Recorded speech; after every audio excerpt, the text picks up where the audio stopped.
Guys, ഞാനിന്നിവിടെ ചെയ്യാൻ പോകുന്നത് പുട്ടാണ്. അതിന് വേണ്ടിയിട്ട് ഞാൻ 1.5 ഗ്ലാസ് മാവ് എടുത്തിട്ടുണ്ട്. ഇതിൽ 1.5 ഗ്ലാസ് മാവാണ് എടുത്തേക്കുന്നത്.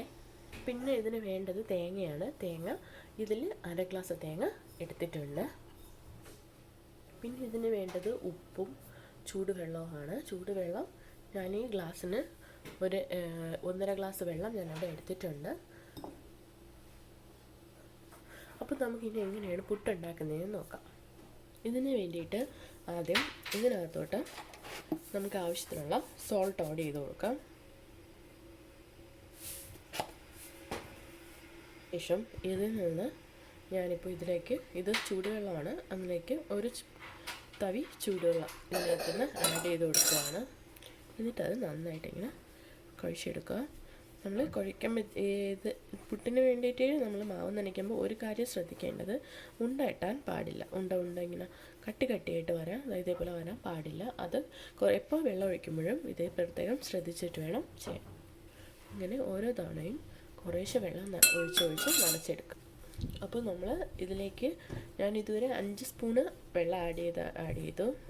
അപ്പം നമുക്ക് ഒരു കാര്യം മനസ്സിലാവുന്നത്, നമ്മൾ വെള്ളം ഇതിനകത്തോട്ട് ആഡ് ചെയ്യുന്തോറും അത് പുട്ടിൻ്റെ മാവിൻ്റെ ക്വാണ്ടിറ്റി അത് കൂടുതലായിട്ട് വരുന്നത് നമുക്ക് ഫീൽ ആവും.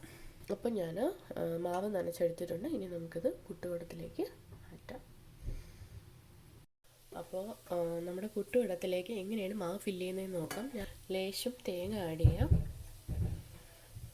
കാര്യം ആവി വരാൻ വേണ്ടിയിട്ടാണ്. ലേശം തേങ്ങ ആഡ് ചെയ്തിട്ട് നമുക്കിത് ഫില്ല് ചെയ്ത് കൊടുക്കാം. നിങ്ങൾ പുട്ടിന് ഇത് മാവ് ഇതിനകത്തോട്ട് ഇടുമ്പോൾ ഒരു കാര്യം ശ്രദ്ധിക്കുക, നല്ല കുറച്ചൊന്ന് അമിക്കി വയ്ക്കുക. എന്നാൽ മാത്രമേ ആ പുട്ടൊന്ന് നമുക്ക് ആ നീളത്തിന് പുട്ടുകുറ്റിയിൽ നിന്ന് എടുക്കാൻ പറ്റത്തുള്ളൂ.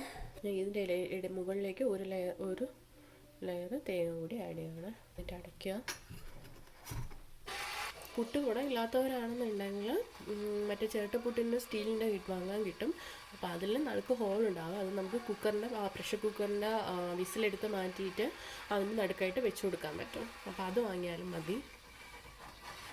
ഒരു 15-20 മിനിറ്റ് ഇതൊന്ന് വേഗം വെക്കണം. പിന്നെ പുട്ടിന് വേണ്ടിയിട്ടുള്ള പയർ അവിക്കുന്നത് എങ്ങനെയാണെന്ന് നോക്കാം. അതിന് വേണ്ടിയിട്ട് ഞാനിവിടെ കുറച്ച് പയർ അവിച്ച് വെച്ചിട്ടുണ്ട്. പിന്നെ അത് കഴിഞ്ഞിട്ട് ഇതിലേക്ക് കടുക് വറുക്കാൻ വേണ്ടിയിട്ട് വറ്റൽമുളകും കറിവേപ്പിലയും കുറച്ച് എണ്ണയും കടുകും എടുത്തിട്ടുണ്ട്. ഇതിലേക്ക് ഞാൻ 1.5 ഗ്ലാസ് പയർ എടുത്താണ് വെച്ചെടുത്തത്. ഒരു 2 വിസിൽ എടുക്കുമ്പോഴത്തേക്ക് നിങ്ങൾ സ്റ്റോപ്പ് ചെയ്തോളാം. പിന്നെ ആവശ്യത്തിനിടാൻ വേണ്ടി ഉപ്പ് കൊണ്ടെടുത്തിട്ടുണ്ട്. അത് കടുക് വറുക്കുന്നതിന് വേണ്ടി ഇവിടെ പാൻ ചൂടായിട്ടുണ്ട്. ഞാനിതിലേക്ക് കുറച്ച് എണ്ണ ഒഴിച്ചു കൊടുക്കുകയാണ്.